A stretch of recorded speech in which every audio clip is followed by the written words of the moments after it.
Hey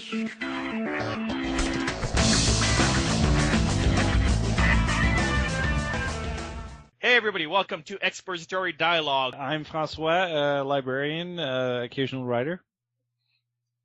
Chris Duncan, writer and subtitle editor. And I'm Dimitri, editor-in-chief of idiomatic.com and movie critic. So the first thing I want to talk about, which is not on the list, but just very quickly, Ben Affleck has gone on the talk show circuit this week to basically say that he doesn't care what the rest of us think about him playing Batman. Okay. Which is awesome. But it still brings into like the whole idea of where is DC going? Because we were just talking about Marvel and S.H.I.E.L.D. and where they're going to go. Everyone's kind of accepting that it's going to do well. You're going to do good numbers, but is it going to be a good show? I don't know. I think it's actually, in terms of marketing, it's probably a genius idea because it's a way that Marvel can introduce characters through back-end pilots almost, And I'm wondering how clever they're going to be with that. It's just like, are they just going to keep dropping hints and wait for the fans to kind of say, oh, I like that guy, Or are they really going to have a storyline that they're willing to commit to? That's the other question. But I wonder.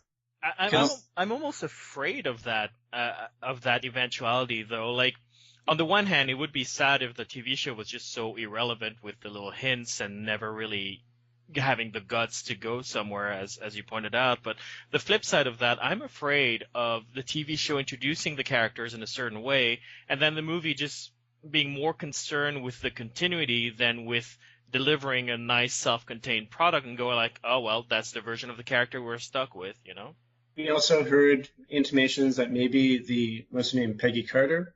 Yep. Is maybe going to get a TV show. I don't know if you guys have watched the short that is going to be bookended to the Iron Man 3 Blu-ray. No, I haven't seen it. I did not.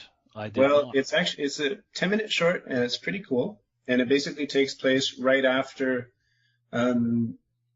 basically Captain America. They've kind of he's put on ice. Yeah, he's put on ice. She gets basically put on ice. She gets put into an office. Really? And no one likes her. It's 1940s, so it's just oh, a woman stays here, just take my messages, blah, blah, blah. Of course, she's the only badass in the office, and so, of course, at one point, she breaks out and shows people what she can do. Mm-hmm. And then she gets introduced into S.H.I.E.L.D. S.H.I.E.L.D. starts in 1940 in this universe. Okay. And it's actually kind of a cool start, so it's okay, there's this weird mythology starting, the idea of S.H.I.E.L.D. as the back end to the whole Marvel universe, and they've touched on this in the comics, but not quite so much. But I think it's a very smart way to kind of sell it to the public, because you've basically got Mission Impossible, as the back end, or James Bond, and then weird things happening, and these super soldiers, or super spies, basically trying to control the even super soldiers, Now, I'm curious to see where it goes, though, because the TV shows, at best, could become better, and then the movies might end up being just the annuals. It's an interesting point. In terms of what the comics are. You know what I mean? They're going I have to wonder. They're going to be standalone things, big event things that basically the TV shows can't afford. And no one really likes annuals. So it's going to be the foil covers. I doubt that's going to happen because of simple question of budgets. An annual doesn't really give you anything extra that their monthly comic doesn't already give you. Whereas the movies can give you something extra that the TV show can't. It's called it's a budget. I think they tend to do things in annuals that you won't necessarily do. I mean, it's been a while since I've seriously collected comics, but I remember that the annuals were a pretty big thing back in the late 80s, early 90s. Now that being said, more back in that period where it's just let's say the TV show is the regular run, lower budget, but it's you get the big storyline, but it's just if you want the big pop out story, you put it in the annual, whatever. My issue is that it seems that a lot of different people are making a lot of decisions, and it's very, the setup is very separate, right? The movie people do their own thing, the TV people do their own thing, My issue with Agents of S.H.I.E.L.D. is, I used to be a big fan of Nick Fury and the Agents of S.H.I.E.L.D. back in the day, but S.H.I.E.L.D. has always seemed to me a very peripheral sort of organization. I mean, there's these super spies and they do their super spies things, but when it comes to like the superheroes, they are just... I think they've certainly been retconned into becoming like basically the police force for the superheroes, It seems like they're a mix between S.H.I.E.L.D. and Damage Control, for those familiar with 80s comics. Yes, Damage Control. Yeah. There's a weird dichotomy because I get the feeling that they're going to be looking after all these like little superheroes, little quotation marks, but it's the then it's like, obviously they can't have like the major superheroes show up once in a while because they'll either eclipse everyone or they'll cost so much that the show will be bankrupt because, Robert Downey Jr. doesn't work for $10 an hour. But that's what I mean by budget. I mean, that's the thing. I think the movies are always going to offer something that the TV show can't because the movies, like a 2-hour movie, has a budget of almost 2 seasons of that show, But my point is, the TV show is going to give storyline where I think more and more we're going to see less storyline in the movies. Well, here's the thing. We're going to see more spectacle. You compared it to annuals, and you sort of mentioned that back in the 80s, annuals were a big deal because that's where you did the things that you didn't do in the regular series. And I think that's sort of the issue because back then people liked annuals, and eventually comic book publishers sort of caught on that, like, there's no reason why you shouldn't be able to put your major storyline in the regular series because that's the thing people invest more time in, and then the annuals stop being special. And when the annuals stopped being special, then it came back to what you said, Chris. Everybody finds the annuals completely perfunctory and don't really read them anymore. And so I don't know how you can pull that off with movies. Like, I think you're right. It's going to be like a big explosion. It's going to be big fights. It's going to be, let's pour some money in, but the real storyline is going to be in the TV show. I can see that happening, and if that happens, my concern would be just fatigue because honestly, moviegoers are not TV watchers. It's too much of an investment. Yeah. And what you need, basically, I hate to say it right now, is like Marvel's the only game in town. So it's like you need DC to basically step in and start doing their job too. Mm-hmm. Well, like they can't, manage to come up with a Wonder Woman movie. So like no, but I mean, thumbs down on DC, man. No, in fairness to not being able to come up with a Wonder Woman movie, Wonder Woman is an incredibly difficult character to pull off. She's an Amazon diplomat who kicks butt in the U.S. wearing an American flag swimsuit. The character is inherently stupid as a concept, and the only reason why she's considered iconic is because she's the first woman in a prominent role in comics, but that doesn't make a good story today. I don't know. Considering the talent that there's out there, if DC is DC, then they should find a way. They should find a writer. They should, I don't disagree with you, Frank. I think you're right. I think there are a lot of talented people, and I think they can find a way. But that's not the same as saying finding a way is easy, and the fact that they haven't figured it out yet means that they're not working and they're kind of being stupid about it. No, I think if you're going to find a way, you're going to have to think about it because it is a difficult project. Yeah. But I mean, like they took Green Lantern, which is a fairly straightforward, easy project, and they messed that up. Like, and Superman, to be honest. Frank, to go back on Green Lantern, you can mess it up. At the same time, Green Lantern is one of many. So it's at the same time you can mess it up, but it's almost the best project to mess up because you can basically kind of reintroduce another Green Lantern and say, oh, here's another Green Lantern. Mm-hmm. If you need to, you know what I mean? Wonder Woman, if you mess it up, that's Wonder Woman. Okay, all right. It's like messing up or messing up best. Speaking of messing up, Ben Affleck. Well, Ben Affleck has gone on all the late night talk shows this week to tell us he doesn't care what we think. So. Aha. That's not quite what he said. What he said is... I don't listen to critics. And I'm married to Jennifer Garner, so fuck you. No, but his comments was actually kind of endearing the way he put it, because he was like, I can take it. The producers, when he got hired for the role, they said like, look, stay off the internet for a little bit until it calms down. And he said like, no, man, I don't need to. I'm Ben Affleck. I'm Ben freaking Affleck. I can take it. And the producers went like, no, look, George Clooney went through this. Val Kilmer went through this. Michael Keaton went through this. Like, seriously, you stay away from the internet. Modems were like 56K a second. So he looks up the internet, sees the first 3 comments and critics about it, and went like, yeah, I'm staying away from the internet for a little bit. And so what he's saying is not that he doesn't care what people think. What he's saying is that it does affect him, but he's got the job, and so he's going to ignore people for a little bit because people are being really savage about it. I don't think that's the same thing. Yeah, no, you're right. And I don't think he's going to do a bad job. At the same time, I don't know. Who knows until we see the movie, right? Yeah, well, that's it. Like, I still would have preferred what's his name? Josh Brolin, who was in the running, yeah. Yeah, no, I think was in running. Who would have been an older, more aged Batman, one whom, upon looking upon his face, I would have believed he'd been on the streets of Gotham for years and years.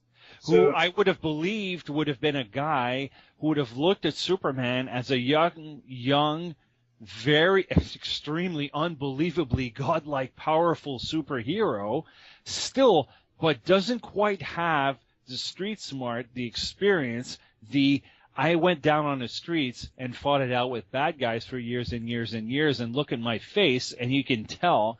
Yeah, and that's what you don't get out of Ben Affleck, because exactly. And they've said he's going to be an older, he's going to be a wiser and more mature, like tired, and like, he doesn't look tired. He looks like he's been rich for like 3/4 of his life. He's only 40. I hate to say it. He's too pretty. Like, I hate to. And he played in Hollywoodland, and all he's done in his roles that are like deeper is basically just like hold a bottle and look into a window and be depressed. Like, that's not. Oh no, I don't agree with that. That's not. Yeah. Come on. I mean, like, if you look at, granted, he was looking at J-Lo a lot, and I think that's completely unfair. No, if you look at a movie like Changing Lanes, where he plays like which I've never seen either. But his performance is really good, because the thing with Ben Affleck is, I agree with you that he's not really the wary type, and I haven't seen that from him yet, definitely, but he's very good at playing the guy who's losing his way, which is not Batman at all, but he's very good at playing that, which would have made him an interesting Bruce Wayne in the version that Christian Bale ended up playing. But I don't know about how he'll pull off the version that Zack Snyder seems to have in mind, but maybe they chose him because he'll be good at making the bridge between the version of the character that we all love from The Dark Knight and their new version over there. Is Snyder a sure bet for the sequel?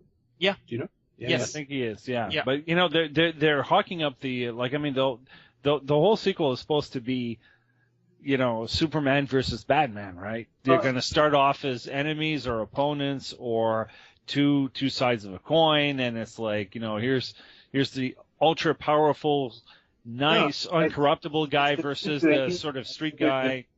I think they're going to play off of the fan reaction of like almost disgust over the violence in Metropolis, and I think Bruce Wayne's going to show up. Maybe he'll be dating Diana Prince. Who knows? There's going to be so many like back end Easter eggs for this movie, I'm sure.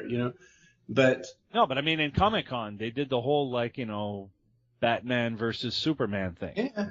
Or he's going to show up because he thinks Superman's a menace, because he's basically wiped out an entire fucking city. Quickly, just to kind of do the other side of the equation, then we talked about Marvel's Agents of S.H.I.E.L.D. as being possibly a back end to introduce people that they can kind of like bookend into the movies, and like my concern that the movies are going to become almost worse because longer form storytelling, because we are in the golden age of TV, right, guys? Is actually going to be the best part of it, and then we're going to I get think these they're like just going to ignore TV, man. I just think they're just going to ignore TV like they always did. They're just going to want to do their own thing. So you're investing yourself in television, hoping and hoping and hoping, and then all of a sudden, all those storylines are going to come for naught because in 30 seconds, like in the opening 30 seconds of the movie, they're just going to dismiss a season, 2 seasons, 3 seasons worth of storylines just because. Can I say I think you're right, Frank, but at the same time, I hope that's what happens. Because I'm one of those people who don't want to remember 3 seasons worth of mythology just to understand a fucking movie. Like, and that's what I'm worried about, because that's going to be the baggage that we're going to be bringing to the movies, and that's what I'm hoping. That's what I'm trying to. I guess my point is, why bother with the whole thing? You know, like, and then it's not so much like I get the feeling that Joss Whedon, like, for some reason, like I read an interview recently, and what he said is that if push comes to shove, he said, like, gun to your head, he said, I would pick television over movies, and he says because on television you have that much longer to develop characters, to develop storylines, blah, blah, blah. He says, like, you might have $200 million, $300 million for a movie, but you only have 2 hours. Yeah, but sometimes 2 hours is what you need for a story. Like, not every short story needs to be a novel. No, exactly. I agree with that. But, I mean, Joss Whedon feels he feels more invested in telling a story where, you know, he gets to develop the characters, and the characters get to, have to story arcs and this and that and the other. Like, Joss Whedon finally felt the need to admit that he was brought in to actually improve the Thor 2 screenplay. Because of course he does. Like he rewrote all the Loki scenes. Because that's what he does. Was it specifically the Loki scenes? Yes, that's what he meant. Yeah. I'm gonna go ahead and call bullshit on that story, though. Like, I mean, like, I've read it, and it sounds like a PR thing. Like, it sounds like they did some rewrites probably to sort of align with the overall mythos that Joss Whedon is in charge of, and I have no objection to that, by the way. No. But instead of, realizing that, like, there's a large female contingent who's liking Loki, and that's fine, so you bring in a different side, Because here's my thing about it, like, the director of Thor 2, he's like, oh yeah, well, the scene sucked until Joss Whedon came in, and, like, he literally flew, like, they flew him over here, and then he rearranged the scene, rewrote it, and then flew back, and I'm like, you could have done that over a Skype conversation. Like, you could have done that over email. I think it was much more in depth than they're letting on, but they don't want to give the appearance of producers getting in the way of creators. Exactly. And then, sorry, just to completely switch it over, then we've got Arrow. And it's not a show that I've been keeping up with, but I know season 2, they're basically introducing the character who is basically going to become Flash by the end of the season. Mm-hmm. So is this a smart move on DC's side to basically back end certain characters on a lower budget, because, you're not introducing the Josh Brolins, who are expensive. You're basically bringing someone in on a TV level, bringing them up.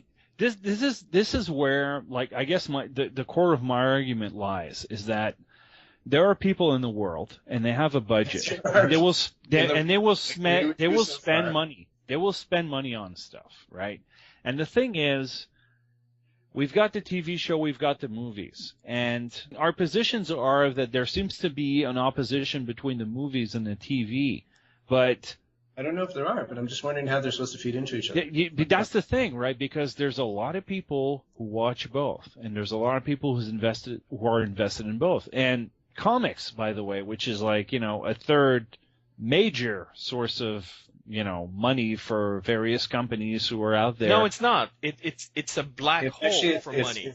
It's a failing industry. It's a failing industry now, but, like, there's a lot of like those storylines that are being recycled and this and that, and you're getting to a point where you've got clients, you've got potential clients, and you're sort of like, you're telling them one story in one media, and you're telling them another story on another one. And the conflict in there is going to create antagonism. That's how I feel as a consumer. I feel like, why should I watch Agents of S.H.I.E.L.D.? Like, on one hand, I want to see what Joss Whedon is doing, but then I want to wonder, why should I invest a year, 2 years worth of my time watching this show when I'm going to go see Avengers 2, and those storylines are either not going to matter, they're going to matter very, very little, or everything that I'm going to see in the movie is going to completely undo or contradict even what I've been watching in the TV show. Yeah. Or vice versa. Like, I mean, as a consumer, I feel conflicted. I understand what you're saying, and I feel very differently, but I think what it is we're having is essentially a different version of that old X-Files conversation that fans would have between those like yourself who like the big alien mythology episodes and hate the quote-unquote filler episodes, and fans like myself who like the journey as a whole, so I kind of like the anthology episodes and sort of tended to roll my eyes at the big mythology episodes because I didn't really care to remember the details. And I think that's the conflict. I think there are two different types of fans, and it is an interesting question as to which these studios are going to try to cater to: the fans who who care more about the overall mythology, or fans who care more about like just give me a good story. I don't really care about the details. Well, it's a question of how are you going to rope in more people, right? Yeah. Is it just are you? And like if it was one organization doing both. Here's the idea, and then building together. Like, I mean, if Joss Whedon has enough pull, maybe he can pull it off, but I just don't think that he will. But does he need to? Should he? Is the question for me. The failure of the movie model. Okay, here's the thing: the TV model is only good for a certain number of territories, but the movie model is good for the world. Because the TV is not going to be translated everywhere in the same amount of time, and sometimes even a year later, 2 years later. So it's not going to be in tandem with the movies that they're rolling out. Well, even beyond that, I mean, even amongst comic book fans, like, there are more people who went out to see Man of Steel, even though most people hated it, than there are people who followed Smallville, even though its fans actually celebrate it. So, yeah, I agree. Movies are a better business model. Even after the DVD sales? No one buys DVDs. Well, maybe true. Maybe nowadays people don't buy DVDs. I've had a bonus for 2 years, Frank. Okay, that's okay. That's all right. I think for the I have a time machine. I confess. I'm from 1986, and I have a hard time catching up. Sorry, did I say that out loud? But Frank, look at it from a consumer point of view. If I want the full story of Smallville, I have to buy 10 seasons of it at $40 a piece. Well, 7. I want to see Man of Steel. I can be a bill. No, it's 10. But I want to see Man of Steel. I only need to buy that one movie for $15. Yeah. But you see, that's the thing. The movies have always had that cachet, right? That's the thing, right? It's $200 million. The studios are banking on it. Worldwide release, and that's the storyline. That is the storyline. So my question is, why even bother with television? Why is DC and Marvel, why are they getting into the, like, I'm going to continue arguing both sides of it, because they are going to make some money off it. They're going to make some money off it. But the problem with the movies is that they keep wasting time on origin stories. I don't know. Although, I mean, Marvel Phase 2 seems to be moving away from that. You can use the TV show to actually develop the mythology and deal with those origin stories that we don't necessarily need to see on the movie. You could probably tell some better stories. But the flip side of that is, if we go with less people saw Smallville than Man of Steel, that means that there's a significant portion of your audience that will not know what origin story you're talking about. Yeah, agreed. But I do think it's smart for DC, who doesn't seem to really have a complete game plan in terms of how to catch up to Marvel. Like, if they're going to slowly introduce powers into the Arrow franchise. Yeah. But go ahead. Which seems to be what they're going to be doing by this year. Yeah. But you see, there's the thing about origin stories too, right? Like, there are some origin stories that we've seen over and over and over again. I don't need to see the Batman origin story anymore. I don't need to see the Superman origin story anymore. I sure as hell don't need to see the Spider-Man origin story. But Flash, Green Lantern, Wonder Woman, there are some superheroes that aren't necessarily, that don't have like 3 or 4 or 5 movies plus television shows telling the origin stories. So, I don't know, up to, like, Marvel Phase 1, I think, did a good job because, I mean, outside of, who, really? I mean, seriously, they were all, like, first-time origin stories, weren't they? Yeah, no, it was... Apart from maybe the Hulk, who had a TV show in the 1980s? 70s? Yeah, they didn't retell the Hulk's origin story. That's true. Mm. They sort of cut to the chase with that one. Although intriguingly, it's actually the lesser of the Wave 1 films. Mm-hmm. Very much so. But taking the idea of what DC is doing, I have a different interpretation of what they're doing, and I think I like their approach more. I think what they're doing is, by introducing the Flash and Arrow and all of that, is what they're doing is that they're introducing their lower tier character into the public consciousness, so that when the movie comes out, people can go like, "Oh yeah, Flash, I've heard of that. Oh, I've heard of Green Arrow," as opposed to try to sell Ant-Man with a multi-million-dollar movie. Exactly. That sounds like the weakest of Phase 3 or whatever it is going to be. Guardians of the Galaxy sounds silly, but it's just like, at least it's going to be big and epic and like basically compete against Star Wars, but like Ant-Man, who cares, Right. And I like the idea of not holding yourself to a continuity. We know that whenever the Flash movie is going to come out, it's going to be a different actor, it's going to be a different origin and whatnot, but it doesn't matter because people will know what the Flash is. Actually, I'm curious about that. Like, do you think that it's going to be a different actor? Because it's just like, for me, that's the smartest way to... The thing with these movies is Robert Downey Jr. now costs like $50 million a movie. Yeah. Yeah, absolutely. Like, that's a punishing amount of money. I don't care how many billions of dollars you're going to make overseas. So why not develop a TV actor? He's going to be in a mask for half the movie, especially in an ensemble cast. I think it's but you need a name behind the mask to bring the masses in. But if you've got the name for Batman, if you've got the name for Superman, who cares who Flash is? I think it's a question of supergroups, really. Like, these guys, I mean, in a comic book universe, they are the heroes. And I hate to say it, but even though these people wear masks for half the movie, you need a name actor behind the mask. You just need him. Well, and Chris Hemsworth playing Thor. Just to get the buzz. Like, yeah, but Chris Hemsworth was playing Thor. He was no one. Yeah. No, he was. They brought him in. Seriously, the Captain America dude he already had some history. No, Chris Evans did have some history, but Chris Hemsworth did not. No, he didn't. But he's the exception to the rule, right?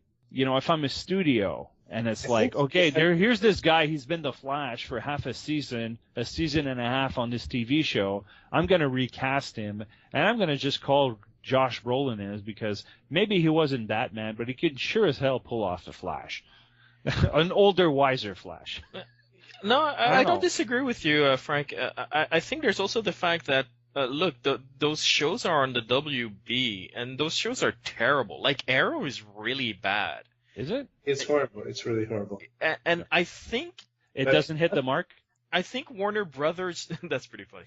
I think Warner Brothers knows that, and so I think when they're introducing the Flash, they're less concerned with establishing this superhero that they're going to try to build an entire franchise on later on with the same actor and mythology, as much as they are interested in just getting the name out there so that people are familiar with just his existence. I think it would be wiser for Warner Brothers to just, when they do the movie, just retell the story with some proper writers, man.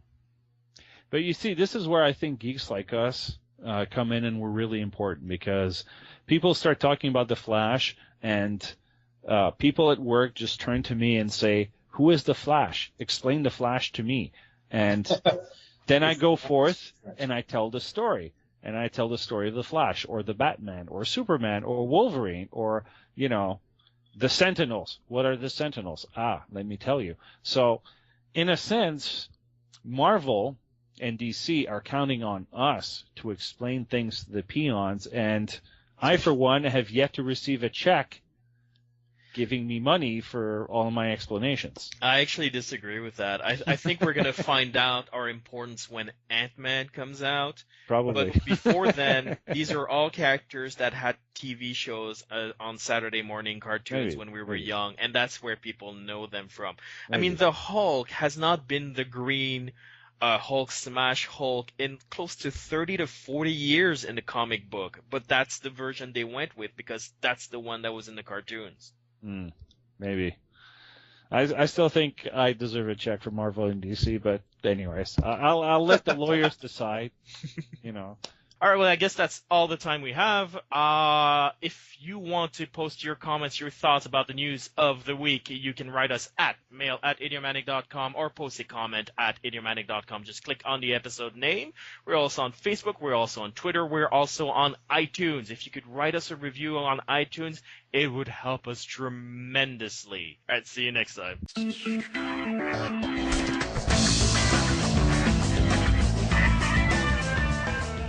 TV shows can't afford, and no one really likes annuals.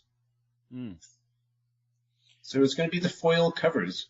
I doubt that's going to happen because of simple question of budgets. Like an annual doesn't really give you anything extra that their monthly comic doesn't already give you.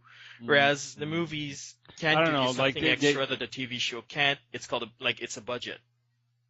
I think they tend to do things in annuals that you won't necessarily do. I mean, it's been a while since I've seriously collected comics, but I remember that the annuals were a pretty big thing back in the late 80s, early 90s. Now that being said, more back in that period where it's just let's say the TV show is the regular run, lower budget, but it's you get the big storyline, but it's just if you want the big pop out story, you put it kind of a cool start, so it's okay, there's this weird mythology starting, the idea of S.H.I.E.L.D.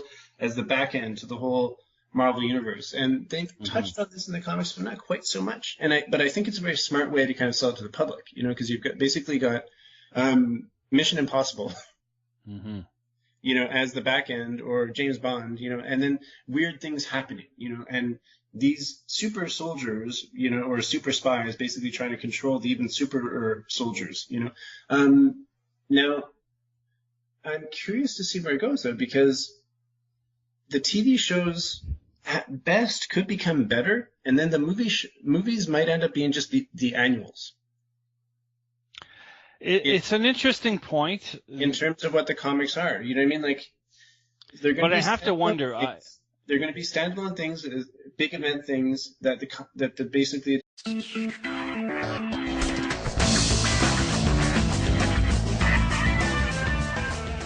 Hey everybody, welcome to Expository Dialogue. I'm Francois, librarian, occasional writer. Chris Duncan, writer and subtitle editor. And I'm Dimitri, editor-in-chief of idiomatic.com and movie critic. So the first thing I want to talk about, which is not on the list, but just very quickly, Ben Affleck has gone on the talk show circuit this week to basically say that he doesn't care what the rest of us think about him playing Batman. Okay.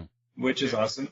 But it still brings into the whole idea of where is DC going? Because we were just talking about Marvel and S.H.I.E.L.D. and where they're going to go. Everyone's kind of accepting that it's going to do well.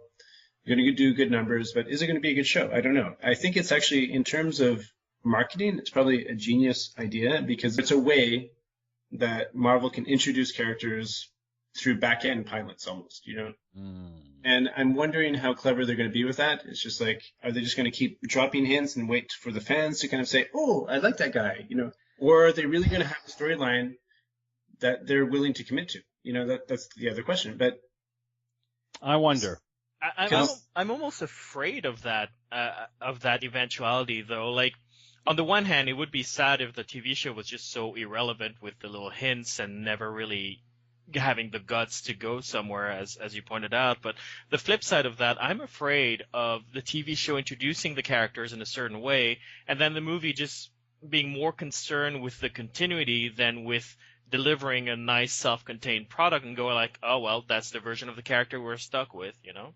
We also heard intimations that maybe what's her name, Peggy Carter? Yep. Is maybe going to get a TV show. I don't know if you guys have watched the short that is going to be bookended to the Iron Man 3 Blu-ray. No, I haven't seen it. I did not. It's a 10-minute short, and it's pretty cool. And it basically takes place right after, basically Captain America. They've kind of like, he's put on ice. Yeah, he's put on ice. She gets basically put on ice. She gets like put into an office. Really? And no one likes her. It's like 1940s, so it's just like, oh, a woman stays here, just like take my messages, blah blah blah. Of course, she's the only badass in the office, and so of course, at one point, she breaks out and shows people what she can do. Mm-hmm. And then she gets introduced into S.H.I.E.L.D. S.H.I.E.L.D. starts in 1940 in this universe. Okay. And it's actually